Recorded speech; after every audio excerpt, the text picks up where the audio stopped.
y repite esta oración. Que nada te distraiga y con todo tu corazón repite esta oración. Padre amado, estamos aquí.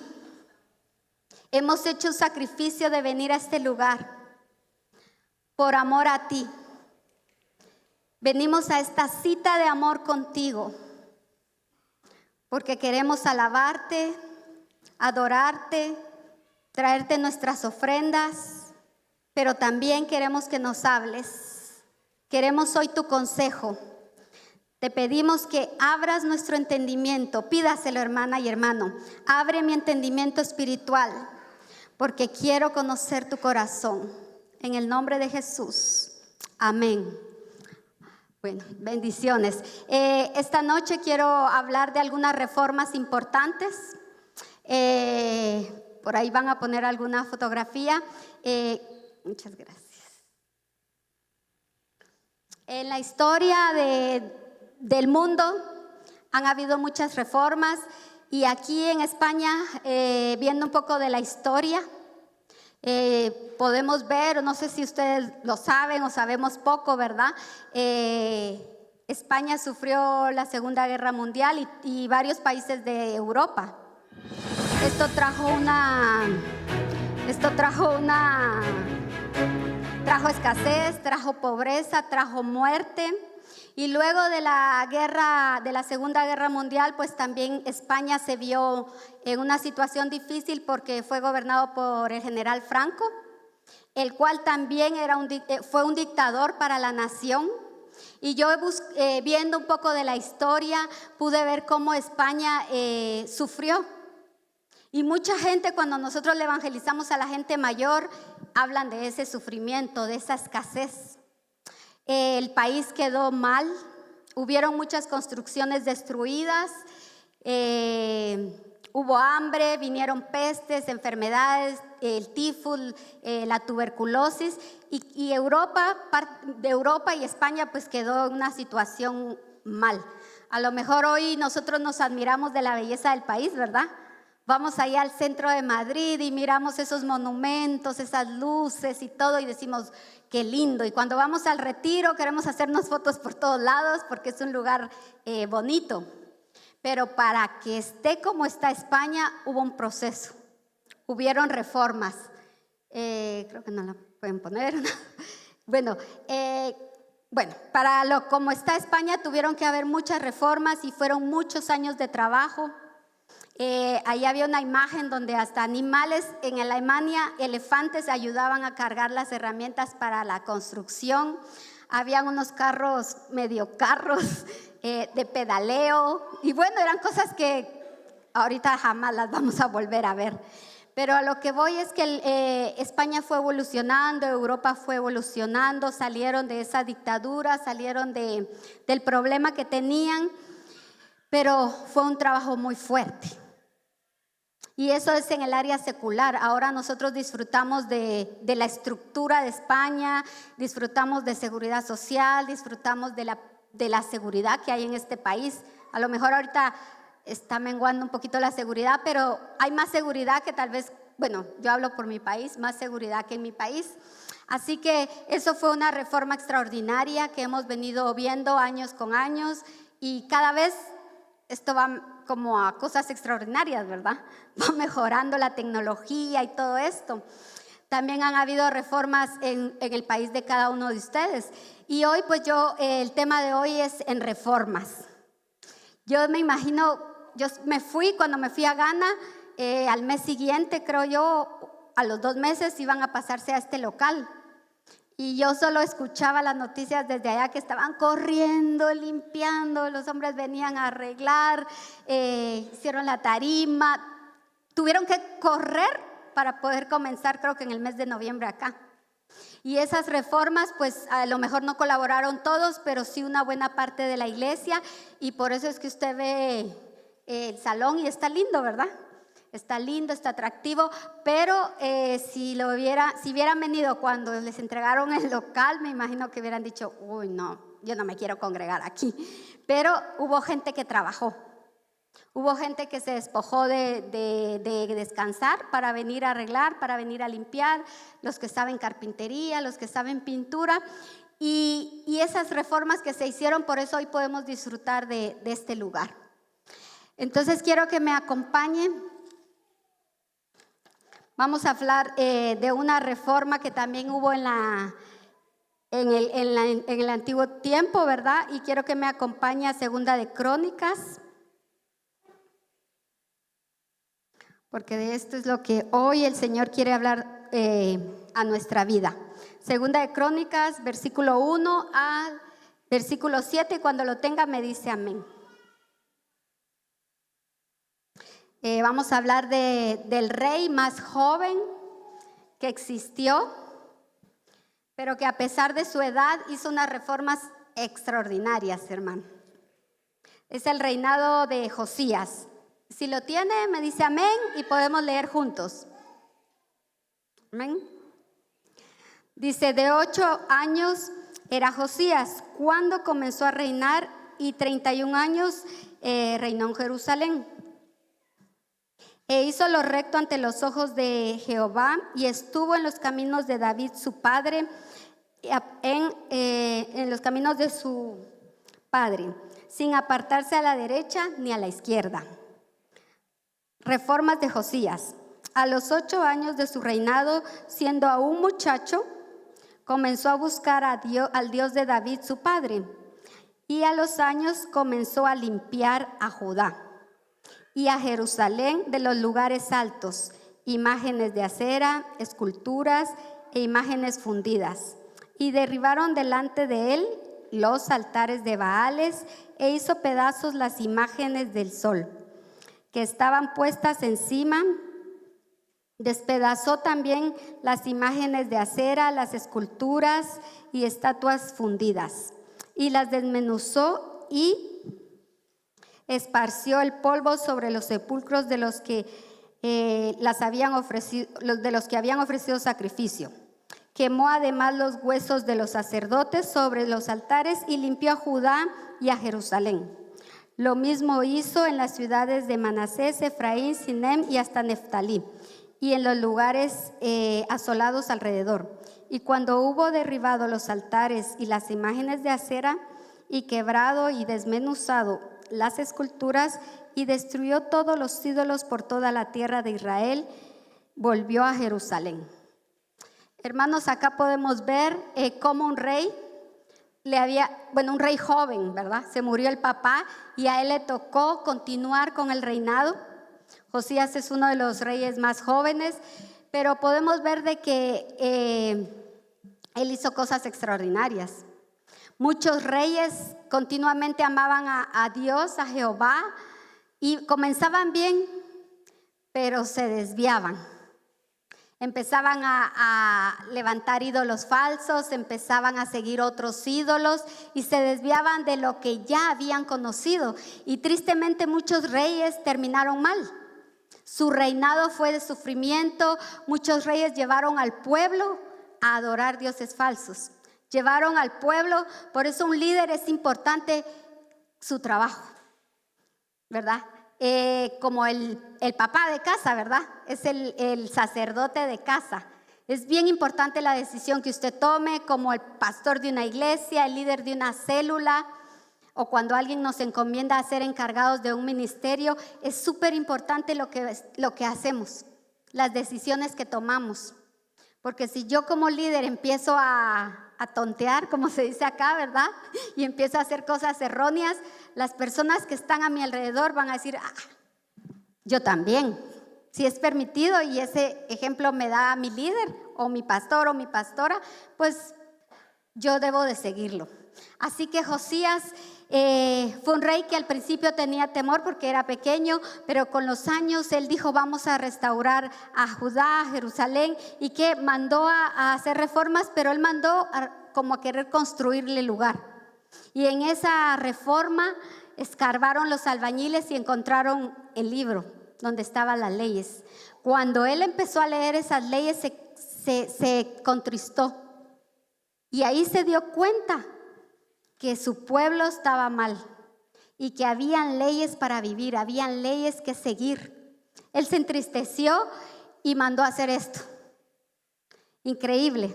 Mandó a destruir los altares, mandó a quemar todo lo que tenía que ver con ídolos, todas las estatuas, imágenes, todito lo destruyó. Cuando hablamos de quemar es que queremos totalmente desaparecer algo, ¿verdad? No sé cuántos alguna vez en un momento de rabia han dicho, pues quemo esto, ¿verdad? Y le prenden fuego o tal vez a una carta de amor del exnovio o tal vez alguna cosa, pero quieren desaparecer todo lo que ya no es de bendición para sus vidas. Pues este rey hizo lo correcto y cogió todas esas cosas y las mandó a destruir y a quemar, lo cual trajo bendición al pueblo y lo cual le agradó a Jehová. Jehová perdonó sus pecados, Jehová estuvo con él y lo respaldó. Pero dice ahí la palabra, lo que acabamos de él, que él no se desvió ni a la derecha ni a la izquierda, sino que él conoció la ley y siguió. Entonces, ¿por qué puse hoy el tema en reformas? Porque creo que como pueblo de Dios tenemos que autoevaluarnos y tenemos que ver qué reformas necesitamos hacer en nuestra vida. Hay gente que me pregunta de mi país, ¿y por qué estás en España? ¿Y qué pasó? Y ya cuando les cuento que si el examen que me tenía que hacer, si lo de los dientes y otras cosas, yo en risa les digo, estoy en reformas. Y se ríen, ¿verdad? Y yo les digo, estoy en reformas, ¿por qué? Porque quiero ir en buenas condiciones al campo. Si yo no hago todo eso, yo voy al campo y al mes me tienen aquí seguramente, o en mi país. Pero yo quiero ir bien, ¿por qué? Porque quiero dar lo mejor, porque no quiero estar en el campo llorando, quejándome o diciendo, pues hoy no salgo a evangelizar porque me siento mal y mañana tampoco y pasado. No, yo cuando voy allá me gusta aprovechar el tiempo al máximo, porque no sé cuánto tiempo voy a estar en los lugares. Así que eso es en lo físico, puedo decir, yo estoy en reformas, pero este tiempo que no he estado en el campo de África me ha servido también para escudriñar mi corazón, para ver en qué cosas estoy menguando y en qué cosas he mejorado. Yo ahora le digo muchas veces a Vicky, verdaderamente el Señor ha trabajado la paciencia en mí. Siento que he crecido en paciencia. Antes era muy desesperada, pero ahora de verdad he pasado algunas situaciones que en otro tiempo creo que me hubiera alterado. Pero estoy autoevaluándome y estoy viendo en qué he mejorado, en qué me he estancado y en qué debo de mejorar más. Pero para eso tengo que hacer una autoevaluación y tengo que saber qué tengo que quemar, qué tengo que sacar de mi vida, qué tengo que sacar de mi corazón. Y hoy el Señor trae esta palabra para nosotros, para usted y para mí. Cuando nosotros predicamos y el mensaje que Dios nos da primeramente es para nosotros, al que estamos al frente. Es como Dios haciendo una llamada de atención. Entonces yo hoy quiero que tú analices comparando estas historias, lo que vivió España, que fue algo secular, material, terrenal, pero también lo que este rey hizo y cómo fue respaldado por el Señor y bendecido, pero él tuvo que tomar decisiones radicales. Él no dijo, bueno, la estatua de acera la voy a dejar porque hay un gran porcentaje que le siguen, o no dijo voy a quemar solo esta parte y dejo esto acá, o voy a dejar los altares donde queman a los niños, los sacrificios que hacen, no, sino que él derribó todo. Y a nosotros como pueblo de Dios, como hijos de Dios, muchas veces nos cuesta desarraigarnos, nos cuesta soltar cosas, nos cuesta, estamos como que a la mitad, ¿verdad? Es como cuando queremos hacer dieta. Empezamos bien a cenar ensaladas y de repente por ahí sale una cena y dicen, bueno, solo por hoy. Y al siguiente día igual, y al siguiente, y nunca terminamos la dieta. Y muchas veces en la vida espiritual hacemos lo mismo. Decimos, ahora voy a empezar a levantarme a las 4 de la mañana a orar, y pasado mañana, y el otro día, pero al quinto día a lo mejor menguamos. Ya es a las 5 y corriendo, y tal vez los siguientes días menguamos más, no lo sé. Pero a mí me ha pasado Yo a veces digo, voy a levantarme a tal hora. Y lo hago, pero a veces no lo hago. Y algunas veces el Espíritu Santo me levanta a orar y no hay necesidad ni de alarma, sino que ya es como natural. Pero para eso tenemos que ejercitarnos. Tenemos que obligar a nuestro cuerpo, ¿verdad? No va a venir así como un chisquido, como que fuera magia, no, sino tenemos que esforzarnos. Y hoy quiero que tú analices y que tú pienses en qué cosas, por ejemplo, de qué debo en mi casa, hablando en lo material, porque lo vamos a llevar al plan material como al físico y al espiritual. En casa, ¿qué tengo yo en casa de lo cual yo tengo que sacar de mi casa? Puede ser una imagen, un amuleto, alguna cosa del pasado que no quiero soltar. ¿Qué cosas? Yo recuerdo que cuando mi hermano aceptó a Jesús, era chiquillo, como 15 años, y llegó pero como un loco. Y agarró todas las imágenes de mi mamá, era católica, y las tiró, las quebró. Y nosotras éramos más pequeñas y le digo, uy, hoy sí se va a armar, hoy sí. Y justo cuando llegó mi mamá, pero ¡buah! Y una alegata. Pero mi hermano había tenido un encuentro con Jesús que entendió en el instante que todo eso era contra la voluntad del Señor. Él tomó una decisión radical y no le importó si le iba a caer, pero lo hizo.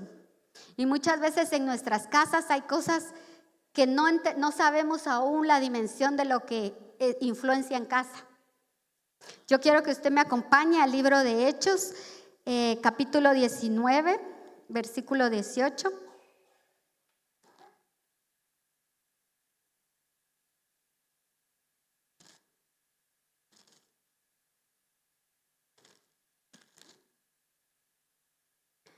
Capítulo 19 del versículo 18 al 20. Y la palabra de Dios dice así: y muchos de los que habían creído venían confesando y dando cuenta de sus hechos. Asimismo, muchos de los que habían practicado la magia trajeron los libros y los quemaron delante de todos. Y hecha la cuenta de su precio, hallaron que era 50,000 piezas de plata. Podemos ver ahí como hombres que practicaban la brujería tuvieron un encuentro con el Señor y entendieron. Me imagino que cuando fueron a su sala, a su biblioteca, no sé qué tenían en ese entonces, y vieron todos sus libros, dijeron, no, tenemos que limpiar la casa. Pero también me imagino que pasó el pensamiento de decir, uy, pero todo lo que invertimos son 50,000 piezas de plata, pero no les importó. Y lo quemaron delante de todos como un acto de fe y como un acto donde no se avergonzaban de que eran seguidores de Jesús. Pero ellos fueron a casa y sacaron todo lo que tenía relación con su pasado, todo lo que habían hecho alianzas con las tinieblas. Reaccionaron, Dios les abrió los ojos, el entendimiento, y fueron y quemaron eso. Y eso es importante, hermanos, que nosotros lo hagamos, porque muchas veces no estamos ni conscientes que en casa hay cosas que pueden traer maldición o que son como amuletos negativos. Yo le cuento que una amiga que trabaja en algo de venta de billetes de avión y esto, fue a Turquía y compró algo. Y ahí dice que empezó un tiempo con una ansiedad y no podía dormir y con una ansiedad, y luego empezó a tener miedo. Y decía, ay no, era como si sentía que algo la estaba oprimiendo, siguiendo. Y mi amiga dice que estaba muy asustada, fue al médico y le dijeron que tal vez era estrés y no sé qué, le dieron pastillas para dormir, pero ella sabía que era algo espiritual. Y empezó a orar, pero tenía algo que le estorbaba. Ella empezó a seguir sintiendo miedo. Y fue a la cocina y dice que cuando ella vio así, se fijó bien en el mantel que había comprado en Turquía y que tenía en su mesa. En las esquinas, así pequeñito, estaban los ojos que son amuletos del Islam, ¿verdad? El ojo de Fátima. que todo lo ve y que ellos lo usan como un amuleto de protección. Y cuando ella vio eso, es como que Dios le abrió los ojos y ella reaccionó. El Espíritu Santo le mostró que era eso, lo agarró, lo quemó, oró, le pidió perdón a Dios porque ella no vio. Ella sabe de las cosas del Islam, pero ella no vio ese detalle en las esquinas y lo metió a su casa.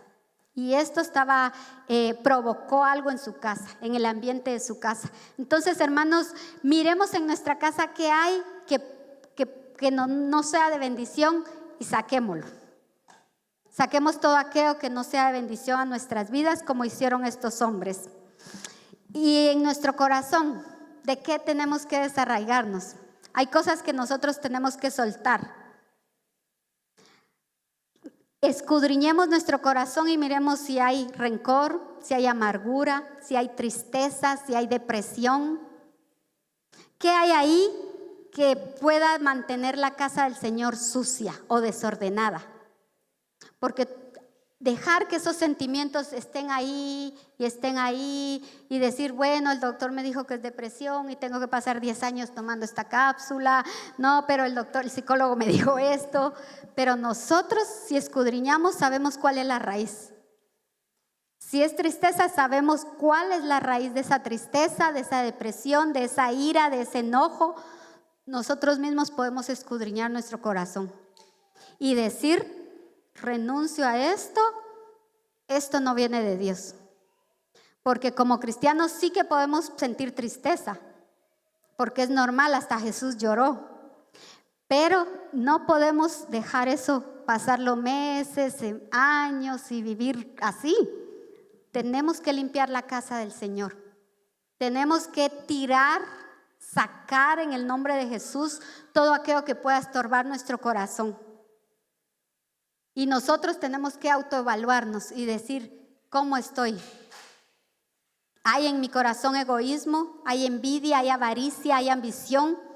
¿Qué hay ahí que no me deja tener paz? ¿Qué hay ahí que no me deja crecer espiritualmente? Y también en nuestras acciones. ¿Qué acciones que hago diario o de vez en cuando las debo de dejar de hacer? Por ejemplo, la pereza. Hay pereza y perdemos tiempo, pasamos mucho tiempo en el teléfono o durmiendo, tiempo en el cual podríamos estar orando, leyendo la Biblia, visitando una hermana, visitando a un hermano. Otras de las acciones que tal vez nos estorba o que la deberíamos de cambiar y hacer una reforma es, bueno, leo la Biblia una vez a la semana, 3 veces a la semana, no lo sé, 5 minutos diarios, no lo sé, cada uno se va a autoevaluar y decir, no, tengo que leer más, tengo que orar más, no ayuno casi nunca, solo cuando hay en la iglesia ayuno, no. Lo voy a agregar a los cambios que quiero para mi vida. Y son reformas, hermanos, que van a ser de bendición para nosotros. ¿Cuántos anhelan aquí un avivamiento espiritual? ¿Cuántos anhelan ver milagros y prodigios? Yo en lo particular, yo no me conformo, o sea, yo quiero más. Y yo creo, hermanos, de que es el momento en que tenemos que analizar nuestra vida y ver en qué debemos de cambiar. Por ejemplo, otra de las acciones que puse acá que podríamos cambiar es la impuntualidad. Porque para el trabajo llegamos puntual, pero a la iglesia llegamos 10, 15, 30 minutos tarde. La impuntualidad, la murmuración, acciones que tenemos también que desarraigar de nosotros para ver bendición, para ver milagros. Yo leo la Biblia y me encanta ver esos milagros que vieron los discípulos de Jesús y yo digo, ay, me encantaría por unos minutitos ir al pasado, ¿verdad? Porque me encantaría ser testigo de esos actos que se vivieron, de esa fluidez del Espíritu Santo. Pero hermanos, el Dios que tenemos es el mismo de ayer, hoy y mañana. Pero somos nosotros, hermanos, somos nosotros los que tenemos que hacer reformas y tenemos que hacer cambios en nuestro diario vivir. ¿Para qué? Para experimentar más la presencia del Espíritu Santo en nosotros. para bendecir al que tengo al lado, a las personas que amo, pero también para poder ser capaz de bendecir a mis enemigos. Cuando hay un avivamiento espiritual, hermanos, podemos amar y bendecir a nuestros enemigos. Así que, hermanos, esta noche el Señor quiere que hagamos cambios. ¿Cambios para qué? Para que seamos parte de una reforma espiritual en España, para que seamos parte de un avivamiento. Todos creo que han oído de esta actividad que hubo en el estadio, The Change, que se reunieron personas de muchas iglesias para adorar a Dios, un concierto extraordinario. No fui, escuché y vi, pero muchos podrían decir, es un avivamiento. Pero un verdadero avivamiento se demuestra en nuestro estilo de vida, se demuestra en nuestras acciones. Porque que se reúna mucha gente, no podemos decir que es un avivamiento. Un avivamiento espiritual es cuando nos reunimos a ayunar, a adorar, es cuando nosotros vivimos lo que la Biblia dice. Ese es un verdadero avivamiento espiritual. Y hoy, hermano, esta palabra es para mí, para usted, para los pastores, para cada uno de nosotros. El Señor quiere que hagamos reformas. Si nosotros hacemos yo no sé usted, pero la rutina a mí me pone mal, me aburre. Tengo que buscar hacer cosas diferentes porque quiero ver resultados diferentes. Y aquí hay una imagen, si puedes poner la última imagen. Esa frase célebre la escribió un misionero de Inglaterra, William Carey, y dice: ¿esperas grandes cosas de Dios? Intenta grandes cosas para Dios. Este misionero es de Inglaterra, hizo una cosa extraordinaria en la India y él empezó a ver cómo hacía misiones, cómo evangelizar. Lo intentó de muchas maneras, pero se frustraba y se frustraba y se frustraba, hasta que entendió que Dios lo había llamado para la traducción de la Biblia. Y él tradujo la Biblia en muchos dialectos de la India. Fue quien abrió una universidad también en la India. Hizo muchas cosas extraordinarias, pero él escribió eso porque lo vivió. Él hizo muchas cosas y vio cómo todo lo que hacía, tal vez no todo fue como productivo, pero unas cosas fueron muy productivas. Entonces, hermanos, salgamos de la rutina. Hoy, qué bendición, porque veo más gente, y los martes pasados había poca gente, pero hoy todos, aunque estaba lloviendo, hicimos como el sacrificio de venir y decir, bueno, si llueve al regreso no importa, pero vamos a la casa del Señor. Y eso le agrada a nuestro papá.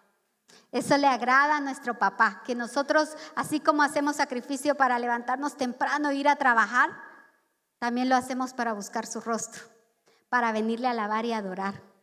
Así que, hermanos, propongámonos metas espirituales, propongámonos cambios espirituales, propongámonos rutinas diferentes para poder ver milagros y también para poder prosperar en muchas áreas, porque la palabra dice que así como prospera tu alma, prosperarás en todo. Y algunas veces, ¿sabes qué, hermano? No podemos hacer esas reformas. ¿Sabes por qué? Porque muchas veces el enemigo viene a tu vida y te empieza a condenar, a señalar y a decir, no lo vas a lograr. En el pasado tú fuiste esto, tú hiciste esto, no lo vas a lograr. Y a lo mejor muchas veces hubo personas que lanzaron palabras de maldición como eres inútil, como nunca vas a lograr esto, y eso está ahí. Y todas esas semillas las tienes que soltar. Y un consejo que yo te doy, que cuando venga el enemigo a estorbar tus pensamientos, cuando venga el enemigo a condenarte, a entristecerte, recuérdale esta palabra. Vamos al libro de Ezequiel 28.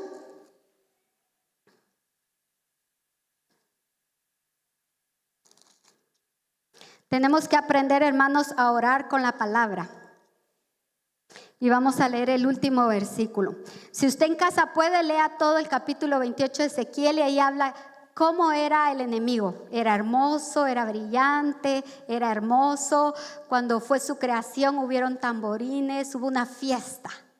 Dios le había puesto una posición importante y excelente, pero él se llenó de maldad y de ambición, que quería ser igual que Dios, y tuvo su merecido. Lo lanzaron, ¿verdad?, junto a todos aquellos que le seguían, y hay un final para él. Y quiero que me acompañe a Ezequiel 28:19. Dice: todos los que te conocieron de entre los pueblos se maravillarán sobre ti. Espanto serás y para siempre dejarás de ser. Lea, para entender ese versículo tiene que leer todo el capítulo 28, pero ahí usted recuerde el enemigo.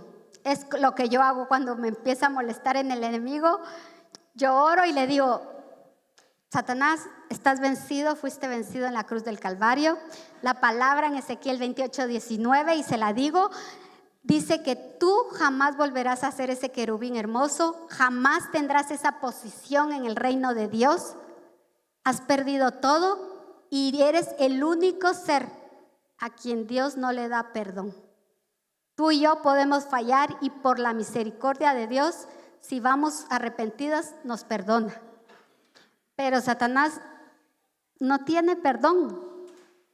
Así que yo siempre se lo recuerdo y le digo: mira, a mí no me estorbes, no me molestes, quítate de mi camino, no te tengo miedo, aquí está tu final. La palabra lo dice y yo lo creo, y tú no eres parte de mi vida, así que yo sigo y continúo con esa carrera que el Señor ha puesto delante de mí, y me lo sacudo. O sea, ¿sabes? Y es lo que te invito a hacer, que tú te defiendas con la palabra, que tú hagas las reformas que tengas que hacer en tu casa, en tu vida, en tu familia, en el nombre de Jesús, y que no le creas al enemigo, porque el enemigo te va a estar hablando, te va a querer hacer que tropieces, te va a desanimar, pero ora y ora con la palabra y mándalo a volar en el nombre de Jesús, porque Él no tiene ningún derecho en nuestra vida si realmente nosotros le hemos dado nuestra vida a Jesús. Si en casa tienes que hacer reformas con tus hijos, con tu esposa, con tu esposo, hazlas. Hazlas ahora que hay tiempo. Pueda que mañana sea demasiado tarde. Jesús viene pronto, no sabemos la hora, pero mientras que Él no venga, hagamos los cambios necesarios para agradarle y para poder experimentar más de su poder. Yo quiero ver milagros en las personas que me rodean, pero también en mi vida. Así que, como pastor decía el domingo, no camine solo, sino que mire también a los que están tal vez más débiles que usted y ayúdelos. Amén.